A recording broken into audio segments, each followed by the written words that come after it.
क्या हुआ? जब अचानक से अयोध्या में प्रकट हुए साक्षात विभीषण, कलयुग में ऐसा चमत्कार देखकर सबके होश उड़ गए। प्राण प्रतिष्ठा से पूर्व अयोध्या में कई बड़े चमत्कार हो चुके हैं, जिसमें गिद्धों का दिखना, भालुओं का दिखना, जमीन में से मां सरयू नदी का प्रकट होना शामिल है। लेकिन इस चमत्कार को अभी तक का सबसे बड़ा चमत्कार कहा जा रहा है, जिसके पीछे की सच्चाई जानकर आपके पैरों तले जमीन खिसक जाएगी। आखिर क्या है सच्चाई? क्या सच में लंका के राजा विभीषण अपने मित्र राम लल्ला से मिलने पहुंचे हैं? क्या विभीषण आज भी जीवित है? ऐसे कई रहस्य से पर्दा उठेगा आज की इसी वीडियो में।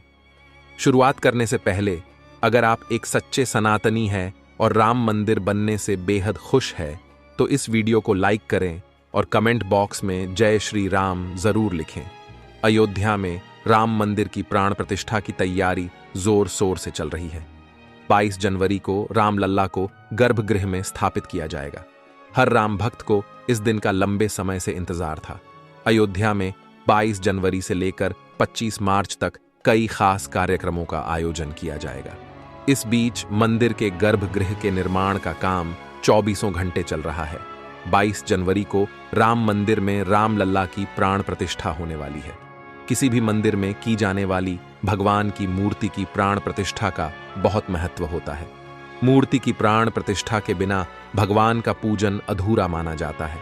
आगे वीडियो में जानते हैं कि प्राण प्रतिष्ठा क्या होती है और जानेंगे विभीषण कैसे राम मंदिर में प्रकट हुए। सनातन धर्म में किसी भी मूर्ति की प्राण प्रतिष्ठा बहुत महत्वपूर्ण मानी जाती है। प्राण प्रतिष्ठा मूर्ति स्थापना के समय किया जाता है। किसी भी मूर्ति की स्थापना के समय उस प्रतिमा रूप को जीवित करने की विधि प्राण प्रतिष्ठा कहलाती है।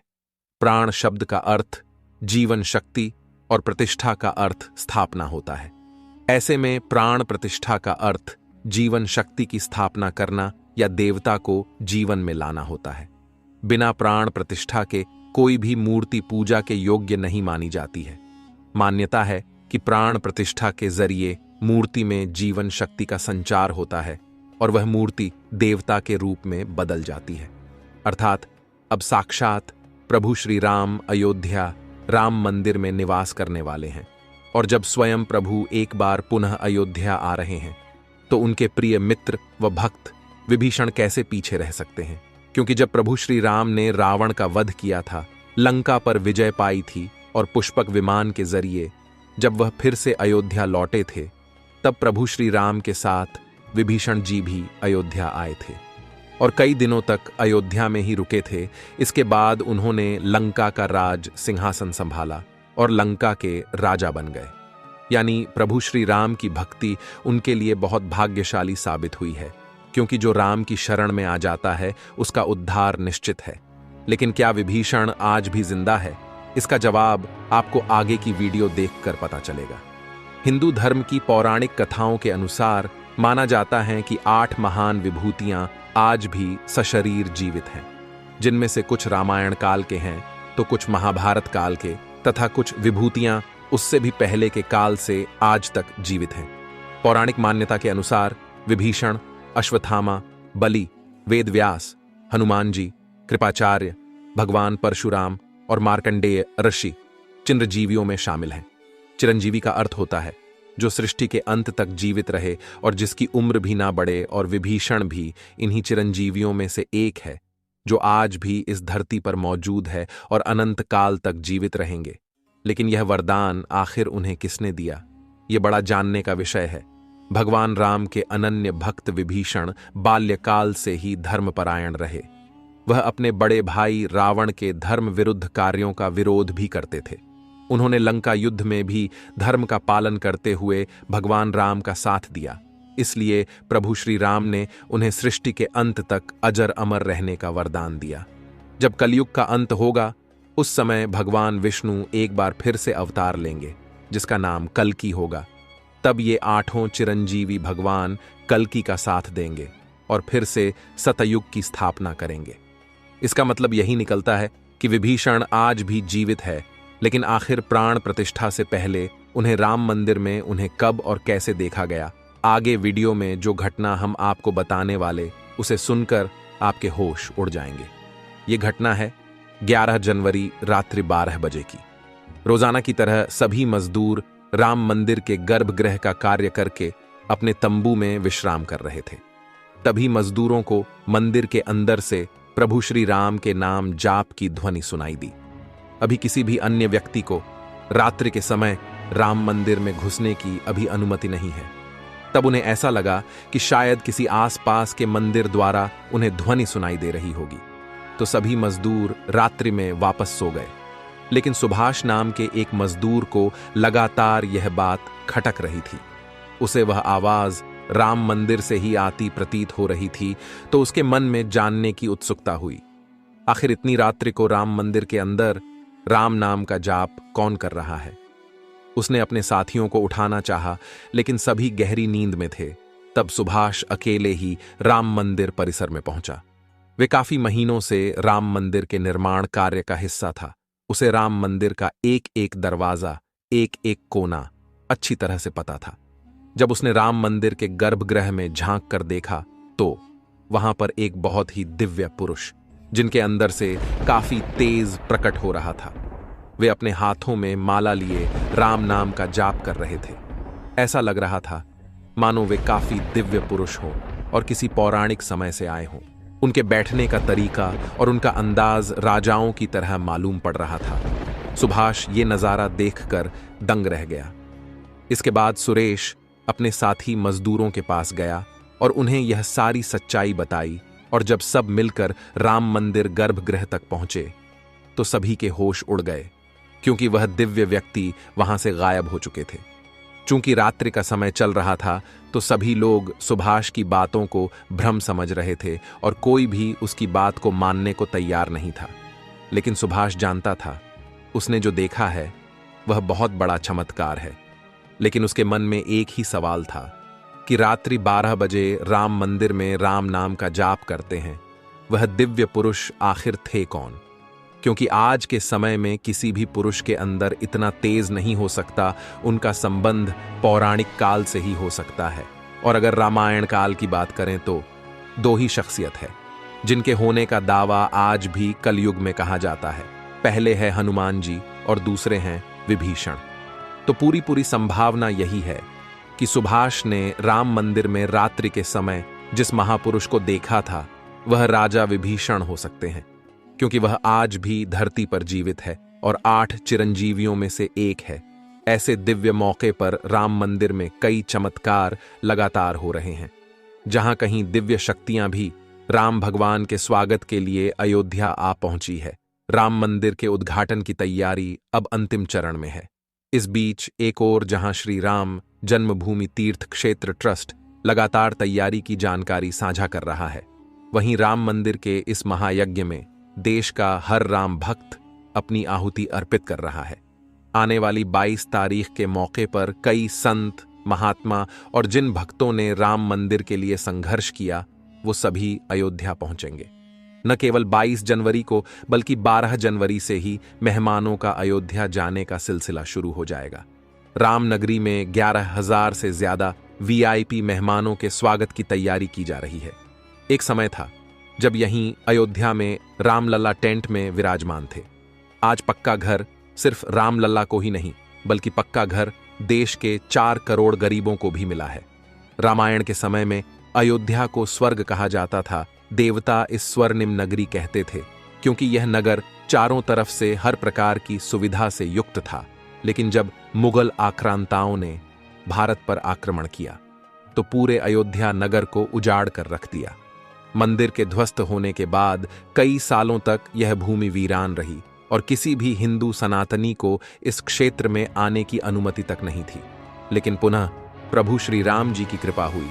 यहाँ श्री राम का भव्य मंदिर बनने के बाद यहाँ आने वाले लोगों की संख्या में बहुत बड़ी वृद्धि होगी।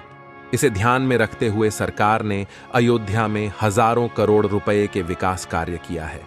राम मंदिर की प्राण प्रतिष्ठा से पहले प्रधानमंत्री मोदी ने अयोध्या में अलग अलग विकास कार्यों का उद्घाटन किया और महर्षि वाल्मीकि इंटरनेशनल एयरपोर्ट अयोध्या धाम भी लोगों को तोहफे में दिया। इस एयरपोर्ट को पूरी तरह से भगवान राम से जोड़ा गया है, जिसकी दीवारों पर भी आपको श्री राम से जुड़ी सजावट देखने को मिलेगी। इस एयरपोर्ट के अंदर घुसते ही हमेशा लगता है हम फिर से रामायण काल में आ गए हो। आपको बता दें कि इस एयरपोर्ट को 20 महीने के रिकॉर्ड समय में तैयार किया गया है। उत्तर प्रदेश सरकार की ओर से अयोध्या एयरपोर्ट के लिए 821 एकड़ भूमि मुहैया कराई गई थी। 14 साल का वनवास पूरा करके और रावण का वध करके जब भगवान श्री राम पुनः अयोध्या पहुंचे थे तो अयोध्या के घर घर में दिवाली मनाई गई थी। हर घर में दीपक प्रज्वलित किए गए थे। तो जब अब पुनः प्रभु श्री राम अपने धाम को लौटने वाले हैं तो हम 140 करोड़ देशवासी आखिर कैसे पीछे रह सकते हैं। अयोध्या में विवादित स्थल पर 500 साल बाद प्रभु श्री राम के मंदिर निर्माण और श्री राम लल्ला की स्थापना के जश्न में 22 जनवरी को सिर्फ देश ही नहीं बल्कि पूरी दुनिया दिवाली की रोशनी से जगमग होगी। अयोध्या से पीएम मोदी ने देश के सभी 140 करोड़ लोगों से 22 जनवरी के दिन अपने घरों को श्री राम ज्योति नामक दीपक की रोशनी से अपने घरों को जगमग करने का आह्वान किया है। प्रधानमंत्री ने लोगों से हाथ जोड़कर यह प्रार्थना की है कि सभी देशवासी प्रभु श्री राम लल्ला की अयोध्या वापसी के जश्न में अपने अपने घरों को दिए से जगमग कर दें। यानी पूरे देश में इस बार 22 जनवरी को ऊर्जा, आशा, आकांक्षा और उम्मीद व जोश से भरपूर एक नई दिवाली देखने को मिलेगी। ये दिवाली सिर्फ देश ही नहीं बल्कि दुनिया के उन तमाम देशों में भी मनाई जाएगी जहां भारतीय लोग बसे हैं। इसी बीच अब राम मंदिर प्राण प्रतिष्ठा से पहले राम लल्ला के भक्तों के लिए एक और बड़ी खुशखबरी है। दरअसल अब राम लल्ला के गर्भगृह का मुख्य द्वार सोने से बनाया गया है, जो मंदिर के मुख्य द्वार के तौर पर स्थापित कर दिया गया है। राम मंदिर में सोने के दरवाजे की कुछ खासियत भी है। बता दें कि राम लल्ला के गर्भगृह में लगाए गए सोने के दरवाजे पर खूबसूरत नक्काशी की गई है। मंदिर के भूतल पर ऐसे 14 दरवाजे लगने वाले हैं। लेकिन दोस्तों, जब हम राम मंदिर को बनता हुआ देखते हैं तो हमें बड़ा गर्व होता है कि हम राम मंदिर को अपनी आंखों से बनता हुआ देख रहे हैं। हमें उस स्थान पर राम मंदिर के अंदर जाने का मौका भी मिलने वाला है। लेकिन एक समय ऐसा भी था जब यहां पर हजारों कार सेवकों ने इस मंदिर के निर्माण के लिए अपने प्राणों का बलिदान दे दिया था। 1528 ईस्वी में श्री राम मंदिर को बाबर के आदेश से उसके सेनापति मीर बाकी ने गिराकर वहां एक मस्जिद बना दी। इसके बाद से हिंदू समाज एक दिन भी चुप नहीं बैठा। वह लगातार इस स्थान को पाने के लिए संघर्ष करता रहा। 23 दिसंबर 1939 को हिंदुओं ने वहां रामलल्ला की मूर्ति स्थापित कर पूजन एवं अखंड कीर्तन शुरू कर दिया। विश्व हिंदू परिषद द्वारा इस विषय को अपने हाथ में लेने से पूर्व तक 76 बार श्री राम जन्मभूमि मुक्त कराने के प्रयास किए हिंदुओं ने किए, जिसमें देश के हर भाग से हजारों नर नारियों का बलिदान हुआ, पर पूर्ण सफलता उन्हें कभी नहीं मिल पाई। 2 नवंबर 1990 को तत्कालीन मुख्यमंत्री मुलायम सिंह यादव की सरकार में कार सेवकों पर पुलिस ने बर्बरतापूर्वक गोलियां चलाई थीं, जो कि सच में एक निंदनीय घटना है। उस समय अयोध्या के वासुदेव गुप्त, राजेंद्र धरिकार, रमेश पांडेय और कोलकाता के दोनों कोठारी बंधुओं सहित अनेक कार सेवक इसमें शहीद हो गए थे। नीचे कमेंट बॉक्स में आप इन्हें श्रद्धांजलि जरूर दें। लेकिन दोस्तों, कहते हैं जो सच होता है वो स्प्रिंग की तरह होता है, उसे जितना दबाया जाए वह उतना ही तेज गति के साथ ऊपर आता है। 9 नवंबर 2019 का दिन सुनहरे अक्षरों में दर्ज किया गया, जब सुप्रीम कोर्ट की 5 जजों वाली बेंच ने ऐतिहासिक फैसला सुनाया और विवादित जमीन हिंदू पक्ष को मिली। और अब 22 जनवरी 2024 को भव्य राम मंदिर के अंदर रामलाल की प्राण प्रतिष्ठा होने वाली है। इस प्राण प्रतिष्ठा के भव्य समारोह में देश विदेश की 11,000 हस्तियों का आमंत्रण दिया गया है। लेकिन दोस्तों, कुछ राजनीतिक दलों ने राम मंदिर किस भव्य समारोह में आने का न्योता ठुकरा दिया है। इसके संदर्भ में देशवासियों का कहना है कि दुनिया में देवता और राक्षस दोनों प्रकार के लोग रहते हैं। देवता मंदिर में प्रवेश कर सकते हैं, लेकिन रक्षा मंदिर के अंदर नहीं जाते। जो राजनीतिक दल मंदिर के प्राण प्रतिष्ठा में आने से मना कर रहे हैं, इन्हें राक्षसों के साथ जोड़कर देखना गलत नहीं होगा। जल्द ही राम मंदिर आम जनता के लिए भी खोल दिया जाएगा। राम मंदिर की भव्यता, लोगों के मन में राम मंदिर को लेकर के उत्साह और साथ ही साथ अयोध्या शहर का विस्तार उन सभी बलिदानों की आत्मा को शांति प्रदान करेगा। और देश के प्रगति में भी जरूर सहयोग करेगा।